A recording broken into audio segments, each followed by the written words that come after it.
Kajiado TV, enangena, hii ni yetu. Visit Peck House where hospitality meets transformation. Karibu tena hapa ndani ya Kiti Moto Kajiado TV. Tunazungumza, tunapiga gumzo na mama yetu Hellen Nkaisserry na anatusimulia visa na historia kadha wa kadha. Mama yetu, pengine sasa tumetoka kwenye kuingia kwenye siasa. Hiyo wakati wa uongozi wake na mchango wake na experience nzima ilikuwaje? Nafikiri ilikuwa ni experience mzuri, lakini pia ilikuwa na challenges zake. Lakini kwa ajili sasa ukiona vile maisha yetu ni kama it prepared us.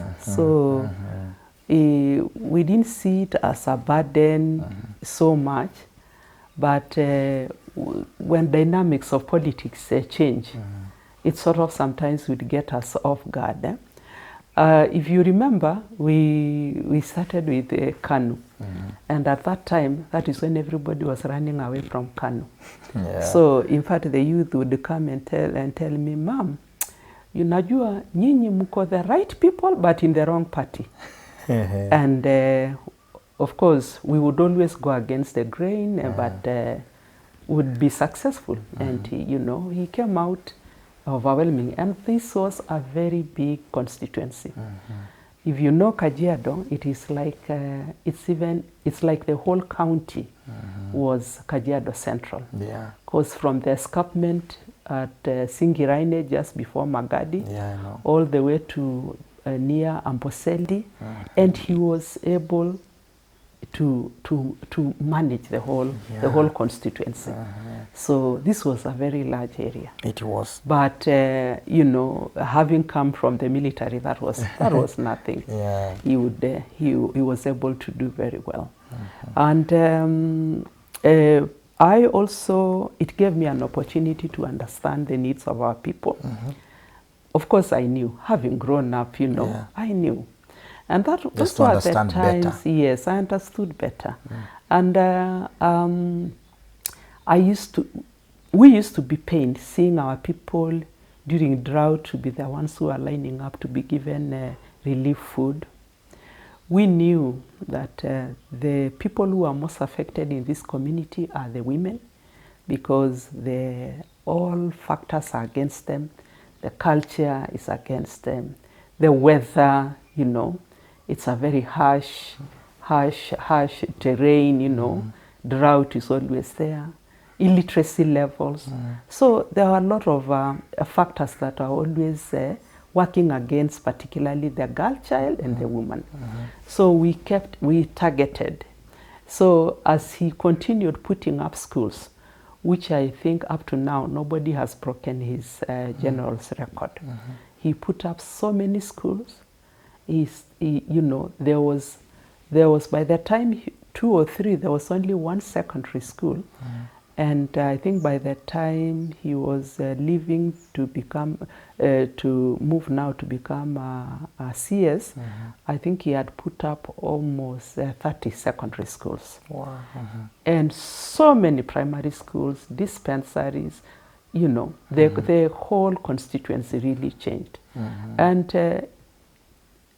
he was working. Yeah. His hours would start from 4 a.m. in the morning and end at 9 in the night. Yeah. And what an amazing journey, and how you really fused into the leadership style ya mheshimiwa. Na maybe watu wengi wangependa kuuliza kando na kuelewa zaidi changamoto za jamii, because as you said, it was a moment where you really got to understand the community's problems in a much better way. Labda kuna mtu pengine anauliza, je, baada ya hiyo sasa, kwa sababu pengine mambo yalitokea na kweli tunasema kwamba Mungu aiweke roho ya mheshimiwa mzee mahali pema peponi. What was your lowest moment wakati huo na msimu huo ambao labda tulimpoteza mzee? Of course, the lowest moment, of course, was losing him at a time when we had a lot of prospects as to how we saw our life was going to move, in that we were feeling, we were always partners, the two of us. This was an amazing man who would always, in empowering himself, he was always empowering me. So me as his wife, and if it is campaigning, he's campaigning in one area, I'm campaigning in another one. If it is development, I'm initiating programs in one, he's initiating. And we always walked the journey together and shared a lot of experiences, led strategies together. So, of course, his passing on killed. And it made me realize that, in this life, it's only God who can plan things, because you may plan, but He's the one who gives you the opportunity. Well, it was a very low moment, very difficult to accept, and I think it has taken us. I don't think we have healed. We are still struggling to heal and to come to accept that He's no longer there.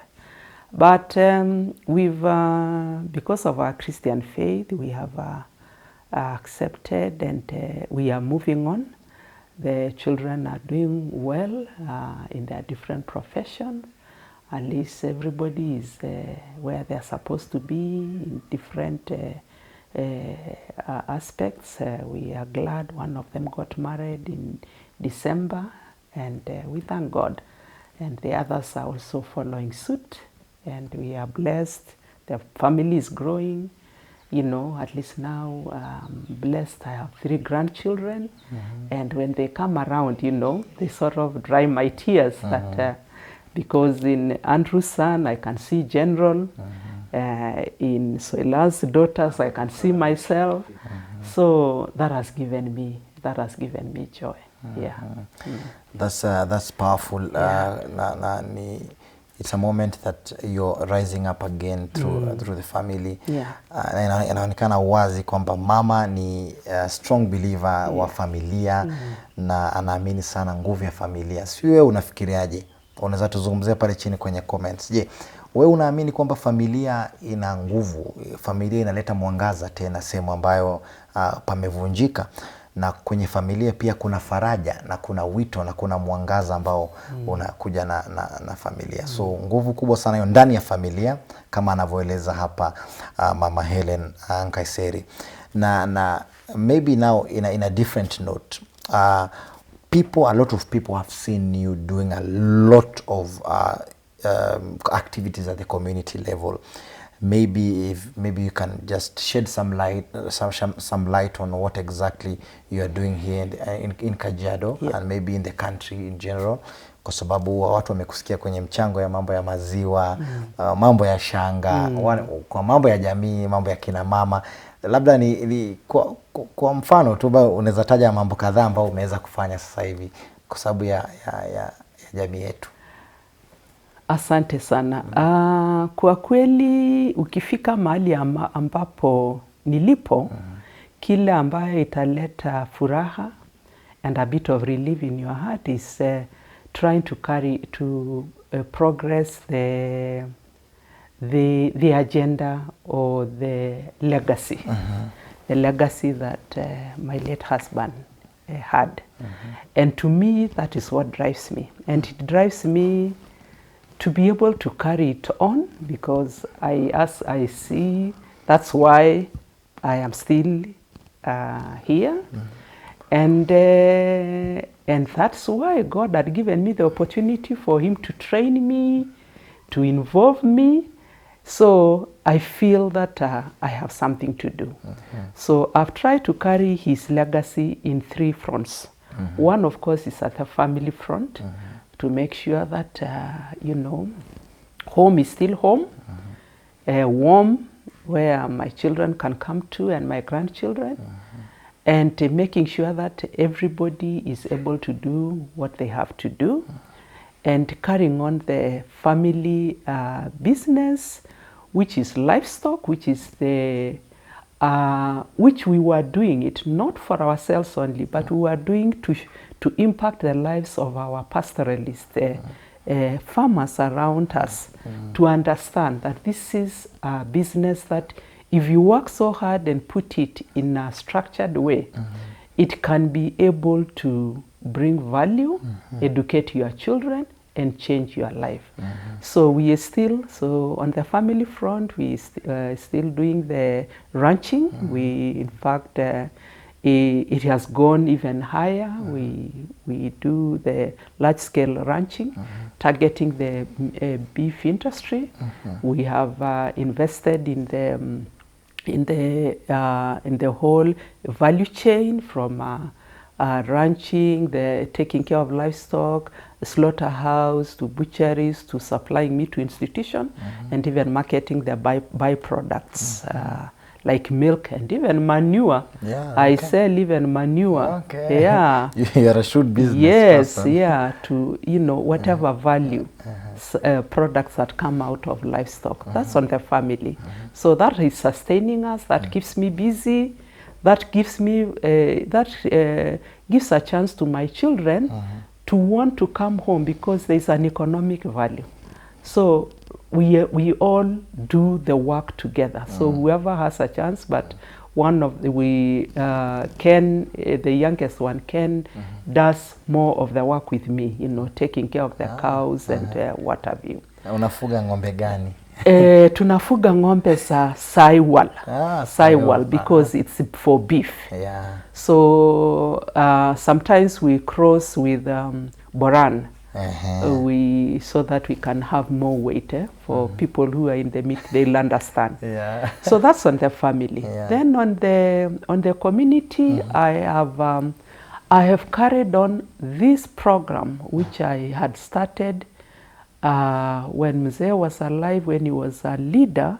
I also took advantage to brand my own program to support the women in the community. And that is what has born Maasai Women Dairy Cooperative. You must have heard of the cooperative, which is the only women-run cooperative in Kenya. It has got close to 4,000 members. It cuts all over the county. The main role is to collect and bulk their milk. And they collect, as of last week, they were doing 43,000 liters of milk per day, every day. And they bring to Kajiado County per month not less than 50 million every month. And that is what has transformed the lives of Maasai women here in Kajiado. In that they are able to put up houses, they are able to support girls to go to school, they are able to, you empower a woman, she's able to stand and say, my daughter will not go through FGM. But if you don't empower her, what voice would she have? So to me, that's how I saw it's a strategy to address some ills in the community. Rather than just coming to tell a woman, I want you to go and stop your girl from going through FGM. I saw that you had to empower her so that she has a voice. And they have earned a lot of respect.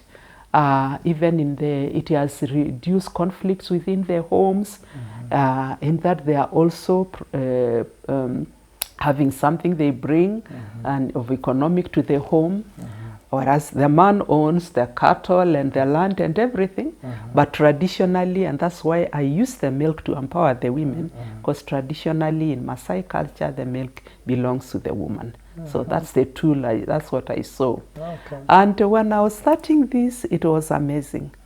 I went around all over begging, literally begging people to help me to start this program. Because they were not seeing like as if it is of any value. I remember going to new KCC telling them, I want you to give me a permit. There is a group of women I'm helping them to bulk milk so that they can bring to you. And I was told, Maasai women from Zebu cows, milk from Zebu cows? We've never heard of this. They refused for the first time. I went back a second time. And I found one young man whom I respect up to now.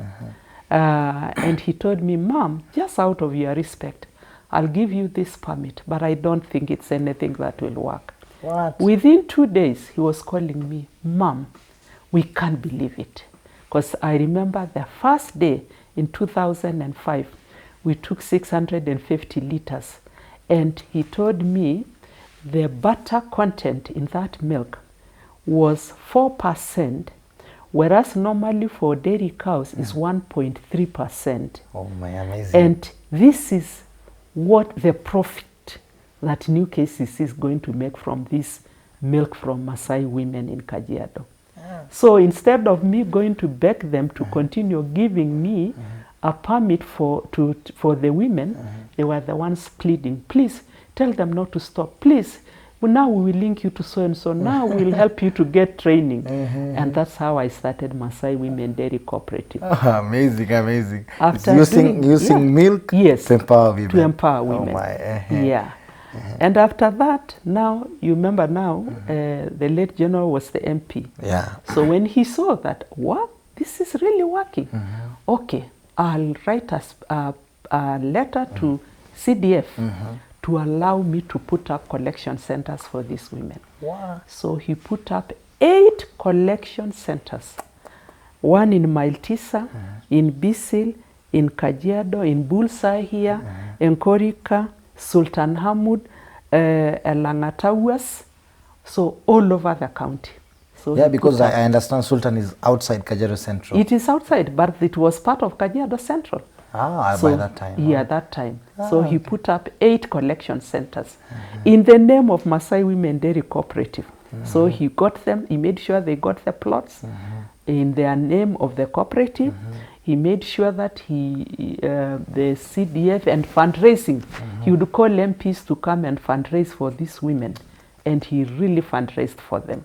So we put up a collection center, an office, a place for a coolant to cool the milk, and water for cleaning the area. And it's amazing. And now it is a vibrant enterprise. It is employing thousands of youth in that the young men, piki riders, are the ones who collect the milk from the bombers and bring to the collection centers. Then they are paid. They are also paid. Maybe do you have plans to take this to maybe the whole county? I think it's an amazing strategy. Well, I have longed to. In that I feel I still have the energy to do it. I have looked at leadership. You know, I would wish there is some kind of way you could be allowed to, you know, to go on leading, not necessarily being a politician to look for votes, you know? Yeah. Because there are different ways to lead. Yes, there are different ways to lead. I don't believe that you will only be a leader by through political. You know, leadership away from politics brings people together. Because, you know, our politics in Kenya is very divisionary. And if you stand and you endear yourself to a community, not through, you know, political division, you are able to bring people together. And that's General's legacy. Kunaye mama yetu Hellen Nkaisserry anaendelea kutusimulia historia ya maisha yake na mchango wake katika jamii. Hapa ni katika Kiti Moto Kajiado TV. Visit Peck House, where hospitality meets transformation. What a story here at Kajiado TV on Kiti Moto today. An amazing story from an amazing person on how she used milk to change a community. What an amazing story. Na mama, pengine labda wito wako kwa kina mama wengine katika eneo county ya Kajiado. You understand right now we have a lot of women taking leadership positions right now in the world tuna Mama Samia Suluhu amekuwa rais kule Tanzania, tumekuwa na jaji Chief Justice wa kwanza hapa Kenya, we are seeing a lot of women rising and taking the like leadership positions right now all over the world. Maybe changamoto yako kwa kina mama sana sana wa Kimaa kutoka Samburu mpaka Loitoktok, maybe what's your 2 cents to issues on women leadership right now? I think Maa women in particular have got a lot of leadership potential in them. And if they can only be given an opportunity, they'll be able to contribute a lot to the community. I believe that nobody should shy out. If you have something that you feel so much that it is going to impact and change somebody's life, then you should always bring it out. But it should be homebred. I don't know. I believe we have a saying in Kimasai that says, you can't go and sweep somebody's house before you sweep yours. Anasema na Kimasai. Minde matoro oltirien liai etuor olino. So you have first of all to start, showing your leadership from home. It doesn't matter what level you have reached in education, and this is the challenge I saw at one time in our community. Like when I was starting Maasai Women Dairy Cooperative, most of our women who had moved up in ranks in academic excellence, and they were out there in their professions, they were out there in Nairobi and all over. To bring them back to the community, to agree, to humble themselves, to go down to sit under trees with these women was a difficult thing. It was, it sort of there was a time education sort of brought a barrier between the local Maasai woman and a high professional achiever. And these ones were left on their own. So I realized that as you grow in your professional excellence or in whatever you are doing, always look for a strategy to come down and be with them. The second strategy, we are a very strong willed community, and I don't know what I say, Maasai, there's pride, in if you come and you speak a language that they feel this is too high, or you'll not communicate with them. So you had to humble yourself to their level for you to be able to communicate with them. I learned those lessons, and that is what helped me to endear to them and be able to change them. If you go to the cooperative office, you find that I initiated to digitalizing it, to have digital structures, computerizing the records for collection of milk, making sure that the women open accounts. They go to the bank to deposit the cash. The money comes from new KCC to the cooperative office, then it's channels to their accounts, and they walk proudly to the bank to go and withdraw their money. So from your observation, there's a huge gap between the learned Maasai woman and Nauli wa pale chini. Yes. So it's about breaking that gap. You have to break that gap. Because you can't stay up there forever. You have to know that at the end of the day, home is more important. So you have, I would wish as you progress, you're also putting a strategy to be able to bring you back home. And as you come home, funga leso, kwenda keti na wao chini ya mti at the villages, and talk to them, understand them. In the language that they best understand. In the language that they understand. As they say, charity begins at home. Charity begins at home. Amazing. Yeah. We have a lot of new developments right now, and it's something that it's been talked everywhere in a lot of platforms. the Maasai community has a big challenge in issues around tradition and some retrogressive cultures. For the record, what's your perception on hizi retrogressive cultures kama ulivyozungumzia mambo ya ukeketaji, mambo ya ndoa za mapema, kwa sababu ni mambo ambayo yanafanywa, ingaje wanajaribu kuficha, lakini ni jambo ambalo zinaendelea kufanywa kulingana na ripoti ambazo zinatolewa na wizara. I don't know, what's your perception, your 2 cents on that?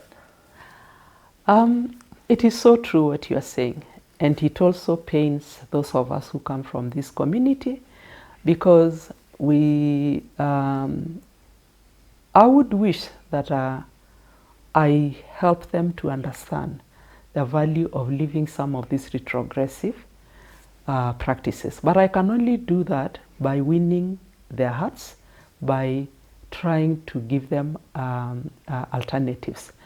Maasai culture, of course, I can talk about because I am a Maasai, and it's divided into 2. And there are those cultural practices which are very positive, and I would never wish that they are left out. And I believe they are godly because they help to build love within the community, lay strategies for administering and interacting with the community, grow young people to understand their role. And if you look at them, they are very distinct, like how we interact with older people, how we greet, how you are trained to become a young man, going through the rites of the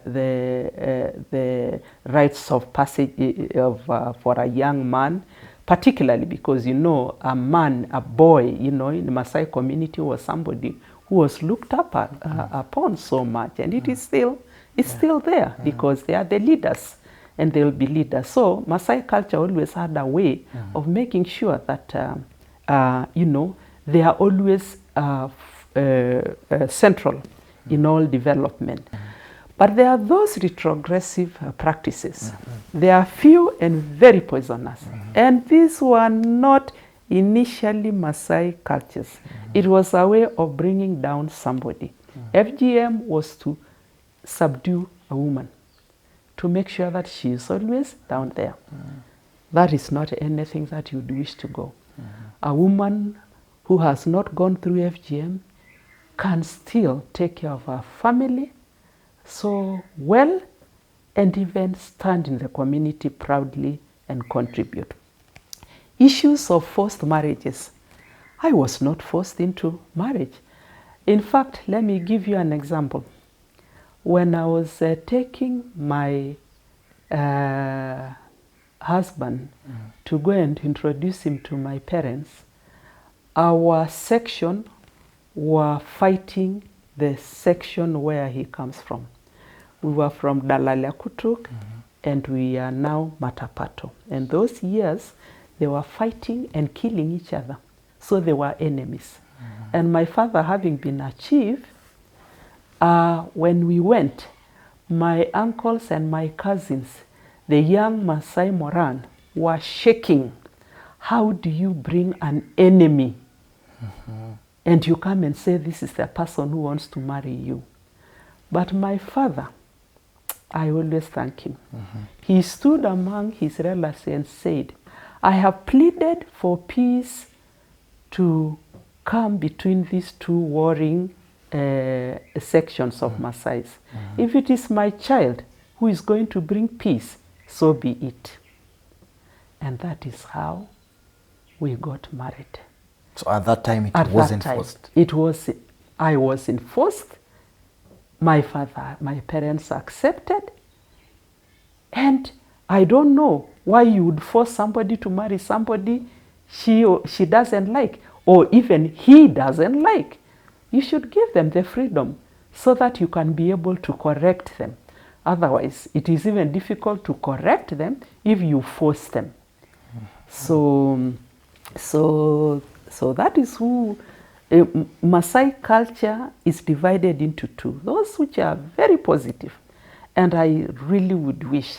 And I pray, in fact, my prayer is, and this is because I hold strongly the faith in Jesus Christ, I would wish that our churches would be able to highlight those positive traditions and show them how, you know, the community can hold on to them and use it even to bring salvation to our young people who are looking for other traditions out of Maasai.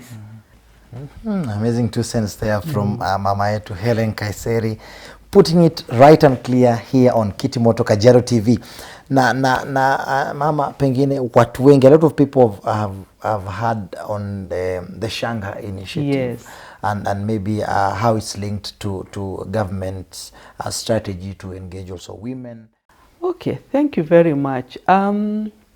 After General passing on, the president saw it fit to give me an opportunity to be active, so that I don't, as a way of helping me to get healed. And of course, the government was always aware of the work I do with the women, because it didn't start yesterday. It's something I've been doing for a long time. And so out of their goodwill, they saw that this program, which was already being envisaged, would be a very good program for me to lead, in that I have the capacity to interact with the local women, and to try to look for ways of empowering them. Ushanka, the beads, of course, is a beautiful ornaments that are worn by mainly pastoralist women. So I was given a chance to spearhead this program, Ushanka Kenya Initiative. And it covers 7 counties. One of them is Kajiado, Narok, Samburu, Turkana, West Pokot, Marsabit, and Baringo. So in all these 7 counties, there are pastoralist communities. And if you look at pastoralist communities, it's been difficult to bring a pastoralist woman to the limelight, particularly even to benefit with the programs that the government is trying to take them down there. Uptake of programs like Women Fund, uptake of programs like NHIF has been very slow in pastoralist communities. And it's because it's difficult, the terrain is not easy, administration, you know, they are just there in their villages. So you needed something that would excite them and to show them that they can turn their skills into something meaningful. So Ushanka is using the art, the skill of making beads into marketable products, which can be sold all over the world, not necessarily for adoring or wearing them, but you could even, like those mats there, you know, use them as with beaded, you know, chandelier, like, you know, which is with beads. You know, just look at different ideas that could be able to use the skills that the women have to turn them into productive value. So it's about changing the beads to be an industry. An industry. So I spearhead Ushanka Kenya Initiative, and I go around through all these counties. The minute they hear that it is beads, they come out, and you should see the excitement on their faces. And I'm happy. Some counties have really picked up. In fact, some have already even marketed their products. We have our office now at, we are under the Ministry of Culture now, and in Nairobi, and if you go to the National Library, because that's where our offices are, you'll find our where we have displayed the products that the women are producing, and we've already done the samples, beautiful samples. We are ready. We already now starting training. In fact, we trained 500 women in West Pokot 2 months ago. We are from 2 weeks to come. We are going to train another 500 in Marsabit, and we are doing in phases, county by county. Once we train the women, then they become the TOTs, then they produce the products as we try to look for markets. So for these we are products. looking at a future that a local woman, kwa mfano in Rombo, will be able to sell the products directly maybe to the government, and the government takes it outside, ama yeye mwenyewe anaipeleka nje. We just link them to the market. Yeah. We are not in the business of handling money. Okay. Yeah. It's like a bridge. It's a bridge. Okay. It's a bridge. And international, we are already working with international organization. One program that I'm so excited, we are working with UNFPA on the issue of stopping FGM using Ushanka. So we are working to produce a bracelet that you can wear to say stopping FGM, and it will be marketed all over the world, even at the UN headquarters, to stop FGM. Beautiful. Yeah. Well, that's a big strategy and a very workable strategy in the community level. Kama tu ulivyosema, nguvu ya kuenda pale chini kuongea lugha ambayo wanaweza elewa, ama kutumia zile ishara ambazo akina mama pale chini wanaweza elewa. Mama yetu, I can say that we have a lot of information from you, and we will definitely come here again for even a more focused discussion on issues around empowering women.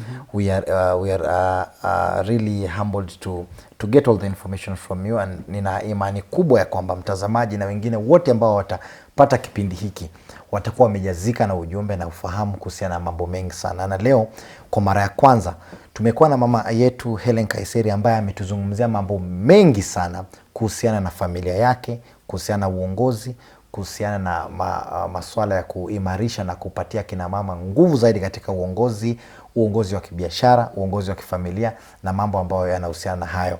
Vile vile mama yetu Hellen Nkaisserry ameguzia ushauri kwa serikali kuhusiana na kuimarisha kina mama kifedha na kiuchumi. Na tumefurahi sana. Na mpenzi mtazamaji, endelea kutuzungumzia, endelea kutusupport mahali popote pale ulipo.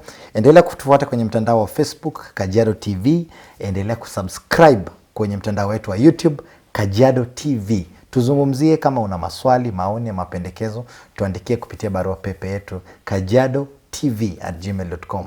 Hapa ndani ya Kiti Moto leo sisi hatuna cha kuongeza, tumemaliza. Mungu azidi kuibariki Kajiado.